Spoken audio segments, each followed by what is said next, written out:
Hi friends, welcome to புகுந்த வீடு channel. நான் உங்கள் நிவேதா. இன்னைக்கு ஒரு சூப்பரான டாபிக் பற்றி தான் பார்க்க போகிறோம்.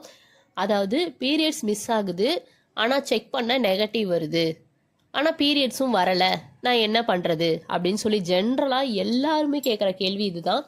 ஸோ அதுக்கு என்ன ரீசன்ஸாக இருக்கலாம், நம்ம என்ன ஸ்டெப் எடுக்கலாம், என்ன பண்ணால் அது பாசிட்டிவாக மாற்றலாம், ஸோ அது என்ன தான் காரணம்ன்றதை பற்றி இந்த வீடியோவில் டீட்டெயிலாக சொல்ல போகிறேன். அதுக்கு முன்னாடி நம்ம சேனலை சப்ஸ்கிரைப் பண்ணாதவங்க சப்ஸ்கிரைப் பண்ணிக்கோங்க. என் ஃபோன் நம்பர் வேணும்னு கேட்குறீங்க. என் ஃபோன் நம்பர் வேணும்னா நான் ஸ்க்ரீனில் ஒரு நம்பர் தந்திருக்கேன், அந்த நம்பருக்கு வாட்ஸ்அப் பண்ணுங்கள். அஸ்பர் யூடியூப் ரூல்ஸ் என்னன்னு சொல்லிட்டு ஷேர் பண்ணுவாங்க. உங்களுக்கு விருப்பம் இருந்தால் ஜாயின் பண்ணிக்கோங்க, இல்லைன்னா இக்னோர் பண்ணிக்கோங்க. அப்புறம் நம்ம சேனலில் நிறைய கம்யூனிட்டி போஸ்ட் ஷேர் பண்ணிகிட்ருக்கோம். கம்யூனிட்டி போஸ்ட்டில் நானும் நம்ம சப்ஸ்கிரைபர் ஆகிய நீங்களும் பேசின வாட்ஸ்அப் சாட்ஸ் அவைலபிளாக இருக்குது. ஸோ வாட்ஸ்அப் சாட்ஸை நீங்கள் பார்த்தீங்கன்னா அதில் சப்ஸ்கிரைபர் கேட்ட கேள்விக்கான ஆன்சரை நான் கொடுத்துருப்பேன். அதுக்கான ஸ்க்ரீன்ஷாட்டும் அட்டாச் பண்ணியிருப்பேன். என்னால் எல்லா கமெண்ட்டுக்கும் ரிப்ளை பண்ண முடியாதனால நான் இந்த ஆப்ஷனை யூஸ் பண்ணிக்கிறேன். வாங்க வீடியோக்குள்ளே போகலாம். ஃபஸ்ட்டு ஒரு 25th டேட் பீரியடு நம்ம வச்சுக்கலாம் ஒரு கணக்குக்கு. அடுத்த மாதம் 25வது நாள் வந்தால் உங்களுக்கு ஒரு மாதம் ஆயிடுச்சு. ஸோ 26, 27, 28, 29ன்னு இந்த மாதிரி நாட்கள் ஓடிக்கிட்டே இருக்குது. 4 டேஸ் மிஸ் ஆகுது, 5 டேஸ் மிஸ் ஆகுது. நம்ம கிட்டில் செக் பண்ணி பார்க்குறோம், நெகட்டிவ் வருது. இப்போ என்ன பண்ணலாம், என்ன ரீசன்? நீங்கள் 4 நாள் 5 நாளில் பார்த்தீங்கன்னா உங்களுக்கு நெகட்டிவ் ரிசல்ட்டு தான் வரும். பாசிட்டிவே இருந்தாலுமே நெகட்டிவ் ரிசல்ட்டு தான் வரும். அதுக்கு காரணம் பார்த்திங்கன்னா அந்த ஹார்மோனோட ரிஃப்ளெக்ஷன் கம்மியாக இருக்கும். உங்களோட ஹச்சிசிஜின்னு ஒரு ஹார்மோன் உடம்புல சுரக்கும். அந்த ஹார்மோன் சுரக்கிறதுக்கு காரணம் உங்கள் வயிற்றில் பேபி வளர்கிறனால தான். அது இப்போ தான் தரிச்சிருக்கு. ஸோ அது வளர வளர தான் ஹார்மோனோட ரிஃப்ளெக்ஷன் கிட்டில் தெரியும். ஸோ ஹார்மோன் இருக்கும், ஆனால் குறிப்பிட்ட லிமிட்டு தான் இருக்கும். அது அப்படியே இன்க்ரீஸ் ஆகிட்டே இருக்குது உங்கள் பாடியில். அது ஓரளவு இன்க்ரீஸ் ஆனால் தான் அதோட ரிஃப்ளெக்ஷன் உங்களோட கிட்டில் தெரியும். இதுதான் ஃபஸ்ட்டு ரீசன். சரி, எனக்கு 10 நாள் கழித்து செக் பண்ணால் கரெக்டாக தெரியுமா? தெரியும், தெரிய வாய்ப்புகள் இருக்குது. அதாவது 40வது நாள் 41வது நாள் செக் பண்ணால் தெரியும். எதை வச்சு நீங்கள் சொல்கிறீங்க 4 நாளில் செக் பண்ணால் நெகட்டிவ் வருது, 10 நாளில் செக் பண்ணால் பாசிட்டிவ் வரும்னு எதை வச்சு சொல்கிறீங்கன்னா, என்னோடய லைஃப்பில் நடந்திருக்கு வித் ப்ரூஃபு. என்னோட ஃபஸ்ட் பேபி கேர்ள் பேபிக்கு 38th டே செக் பண்ணேன், பட் நெகட்டிவ். 38th டே 8 நாள் தள்ளி போய் செக் பண்ணப்போ நெகட்டிவ் வந்துச்சு எனக்கு. அதுவே 3 நாள் கழித்து நான் செக் பண்ணுறப்ப எனக்கு பாசிட்டிவ் வந்துச்சு. ஸோ அந்த 3 நாளில் ஹார்மோன் சுரந்தனால தானே எனக்கு பாசிட்டிவ் வந்திருக்கு. ஸோ இது உங்களுக்கு ஒரு பெரிய பெரிய எக்ஸாம்பிள். என்னோடய ஃபஸ்ட்டு கேர்ள் பேபிக்கு அப்படி தான் வந்துச்சு. பாய் பேபிக்கு நெகட்டிவ் தான் வந்துச்சு, கடைசி வரைக்குமே நெகட்டிவ் தான் வந்தது. அதுக்கப்புறம் ஒரு லைட் ஃபெயிண்ட் லைன் தெரிஞ்சிச்சு. நாங்கள் கன்ஃபார்மே இல்லாமல் தான் ஹாஸ்பிட்டல் போனோம். ஹாஸ்பிட்டல் போய் பார்த்தப்ப பேபி இருக்குது அப்படின்னு சொல்லிட்டாங்க. ஸோ உங்களுக்கு இது ஒரு பெரிய பெரிய எக்ஸாம்பிளாக இருக்கும். அதே போல் உங்களுக்கு 40 நாளில் செக் பண்ணால் தெரியறதுக்கு வாய்ப்பு இருக்குது. அப்பையும் தெரிலனா மேக்ஸிமம் 55 நாள் நீங்கள் வெயிட் பண்ணலாம். 55 நாளில் கண்டிப்பாக உங்களுக்கு தெரிஞ்சிடும். ஏன்னா நம்மளோட சேனல்லே நான் ஒரு வீடியோ அப்லோட் பண்ணியிருக்கேன். 55 நாளில் ஒரு முஸ்லீம் சிஸ்டர் கன்ஃபார்ம் ஆகிருக்கு பேபி. எல்லாத்துலேயுமே நெகட்டிவ் பிளட்லெஸ் நெகட்டிவ் அதுக்கப்புறம் ஸ்கேனில் பேபி தெரிஞ்சிருக்கு. மெய் சிலிர்க்க வைக்கும் உண்மை கதை அப்படின்னு ஒரு ஹெட்டிங் போட்டிருக்கேன். ஸோ நீங்கள் பார்க்கலனா போய் பாருங்கள். ப்ரெக்னன்சி ஸ்டோரி புகுந்த வீடுன்னு போய் பார்த்தாலே வந்துடும் அந்த வீடியோ. ஸோ மேக்ஸிமம் நீங்கள் 55 நாள் வெயிட் பண்ணலாம்.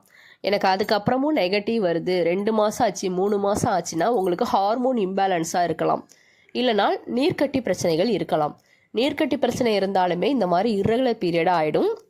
ஹார்மோன் இம்பேலன்ஸ் இருந்தாலுமே உங்களுக்கு இர்ரெகுலர் பீரியடாக ஆகிடும். நீர்க்கட்டி பிரச்சனையாவது 1.5-2 மாதத்துக்குள்ளே பீரியட்ஸ் வரத்துக்கு வாய்ப்புகள் இருக்குது. ஆனால் அந்த ஹார்மோன் இம்பேலன்ஸில் 3 மாதம் 4 மாதம் 5 மாதம் கூட ஆகலாம். அதுக்காக தான் டெலிவரி ஆகி ஒரு குறிப்பிட்ட நாள் பீரியட்ஸ் வந்ததுக்கு அப்புறமேலு அதுக்கப்புறம் பீரியட் வராது, ஒரு 6 மாதம் 8 மாதத்துக்கு வராது. அதுக்கு என்ன ரீசன்னா, நம்ம மைண்ட் செட்டு மாறிக்கும். எப்படின்னா, நம்ம பேபி அந்த பால் வாசம் ஸோ அந்த ஒரு குறிப்பிட்ட ஒரு சரௌண்டிங்லேயே இருக்கிற மாதிரி இருக்கும், ஆளாளுக்கு அட்வைஸு. ஸோ அதனால் நம்ம ஃபுல் அண்ட் ஃபுல் ஸ்ட்ரெஸ்ஸாக இருப்போம். அதே போல் டெலிவரி டைம்லேயும் ப்ளீடிங் அதிகமாக இருக்கும். ஸோ எல்லாம் கலந்து உங்களுக்கு பீரியட்ஸே வராதுக்கான காரணம் ஹார்மோன் இம்பேலன்ஸ் தான். அப்போலாம் ஹார்மோன் இம்பேலன்ஸாக தான் இருக்கும். ப்ரொலாக்டிங் லெவல் ரொம்ப அதிகமாக இருக்கும். ப்ரொலாக்டிங் லெவல்னாலே நம்ம மார்பகத்திலேருந்து பால் வடிகிறது தான் ப்ரொலாக்டிங் லெவல். அப்போ நம்ம ஹார்மோன் இம்பேலன்ஸாக தான் இருக்கும். சரி, இம்ப்ளான்டேஷன் ப்ளீடிங் ஆகுது, சரியான முறையில் பீரியட் ஆகாமல் எனக்கு வந்து 1 ஸ்பூன் 2 ஸ்பூன் அந்த மாதிரி ப்ளீட் ஆகுது, அது நான் என்ன கணக்கில் சேர்க்கட்டும்? அது பீரியட்ஸுன்ற கணக்கில் சேர்க்கட்டுமா இல்லை இம்ப்ளான்டேஷன் ப்ளீடிங்கிற கணக்கில் சேர்க்கட்டுமான்ட்டு டவுட்டு சில பேருக்கு இருக்குது. ஸோ அந்த ப்ளீடிங்கை என்ன ப்ளீடிங்கிறது நம்ம கன்ஃபார்ம் பண்ணுறதுக்கு அது ப்ரௌன் கலரில் இருக்கும் ஃபஸ்ட்டு. ரெண்டாவது, நல்லா ஒரு சில பேருக்கு ஃப்ளோவாகவும் வரத்துக்கு வாய்ப்புகள் இருக்குது. ஒரு சில பேருக்கு 1-2 ட்ராப்போடு நின்றதுக்கும் வாய்ப்புகள் இருக்குது. நம்ம வந்து உங்கள் உடம்பை பொறுத்து தான் சொல்ல முடியும். 1-2 ட்ராப் தான் இருக்கும் இம்ப்ளான்டேஷன் ப்ளீடிங்னு சொல்ல முடியாது. எதை வச்சு நீங்கள் சொல்கிறீங்க? 1-2 ட்ராப் தானே எல்லா வீடியோஸ்லேயும் சொல்கிறாங்க, டாக்டர்ஸே சொல்கிறாங்க அது இம்ப்ளான்டேஷன் ப்ளீடிங்னு. நீங்கள் வந்து நல்லா ஃப்ளோவாக போனாலுமே அது இம்ப்ளான்டேஷன் ப்ளீடிங்காக இருக்கிறதுக்கு வாய்ப்புகள் இருக்குன்ட்டு எதை வச்சு சொல்கிறீங்க நீங்கள் கேட்கலாம். சேம் என் லைஃப்பில் நடந்தது தான். ஃபஸ்ட் பேபிக்கு 41st டே பாசிட்டிவ் வந்துச்சு. நல்லா சந்தோஷமாக இருந்தோம் பாசிட்டிவ் வந்துருச்சுன்னு சொல்லிட்டு. கடைசியில் ப்ளீடிங் ஆகிடுச்சு. ப்ளீடிங் ஆகி கிட்டத்தட்ட 3 நாளைக்கு ப்ளீடிங் ஆகிடுச்சு. 3 பேடு நான் மாற்றினேன். நம்ப முடியல, 3 நாள் 3 பேடு நான் மாற்றி அதுக்கப்புறம் எனக்கு பேபி கன்ஃபார்ம் இருந்துச்சு. அது கேட்டதுக்கு டாக்டர் இம்ப்ளான்டேஷன் ப்ளீடிங், சத்து குறைவு அப்படின்னு சொன்னாங்க.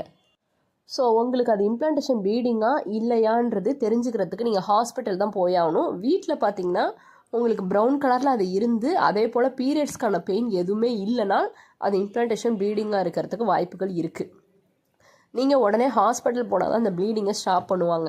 எனக்கு 3 நாள் இம்ப்ளான்டேஷன் ப்ளீடிங் இருந்தது தான். ஆனால் நான் ஃபஸ்ட்டு டேவே ஹாஸ்பிட்டல் போயிட்டேன். அதுக்கு தகுந்த டேப்லெட்டு, இன்ஜெக்ஷன்ஸு, வாரம் எனக்கு ஒரு இன்ஜெக்ஷன் போட்டாங்க கர்ப்பப்பை ஸ்ட்ராங் ஆகிறதுக்கு. ஸோ இது எல்லாம் நான் ஃபாலோ பண்ணனால தான் அந்த இம்ப்ளான்டேஷன் ப்ளீடிங் வந்து பீரியட்ஸாக மாறாமல் அப்படியே ஸ்டாப் ஆகி பேபியை சேவ் பண்ணுச்சு. இது எனக்கு ஒரு மெயின் காரணம். ஸோ உங்களுக்கு ப்ளீட் ஆகுது, அது இம்ப்ளான்டேஷன் ப்ளீடிங் சொல்லிவிட்டு நீங்களாக ஃபஸ்ட் எய்ட் எடுக்காமல் இருக்கக்கூடாது. ஸோ உடனே நீங்கள் ஹாஸ்பிட்டல் போயிடுறது பெஸ்ட்டு. போகணும், அதுதான் சொல்யூஷன். ஏன்னா ஒரு குறிப்பிட்ட இதாவது ஞாயிற்றுக்கிழமை நாளை தான் டாக்டர் இருப்பாங்க அப்படின்ற சமயத்தில் வந்து நீங்கள் பெட் ரெஸ்ட் எடுத்துக்கலாம் வீட்டில். அதர்வைஸ் நீங்கள் ஹாஸ்பிட்டல் போய் தான் ஆகணும். போனால் தான் அந்த ஃபோலிக்கு, ப்ரொஜெஸ்ட்ரானு, அடியில் வைக்கிற டேப்லெட், ப்ரொஜெஸ்ட்ரான் டேப்லெட்டு எல்லாமே உங்களுக்கு ப்ரிஃபர் பண்ணுவாங்க, இன்ஜெக்ஷன் ப்ரிஃபர் பண்ணுவாங்க. இதெல்லாம் எடுத்தால் தான் அந்த இம்ப்ளான்டேஷன் ப்ளீடிங் வந்து பீரியட்ஸாக மாறாமல் இருக்கிறதுக்கு இருக்கும். ஸோ இம்ப்ளான்டேஷன் ப்ளீடிங்கோட போய்ட்டு உங்கள் பேபி வந்து சேவ் ஆகிடும். ஸோ இந்த ஸ்டெப்ஸை நீங்கள் கட்டாயம் எடுக்கணும். ஸோ டேட் மிஸ் ஆகி நெகட்டிவ் வந்தால் என்ன அர்த்தம், அது வந்து ப்ளீடிங் ஆனால் என்ன அர்த்தம், ஸோ நெகட்டிவ் வந்து பாசிட்டிவ் வரும், எல்லாமே உங்களுக்கு இந்த வீடியோவில் தெளிவாக புரிஞ்சிருக்கும்னு நினைக்கிறேன். இந்த வீடியோக்கு ஒரு லைக் பண்ணிக்கோங்க, ஷேர் பண்ணிக்கோங்க. Bye friends.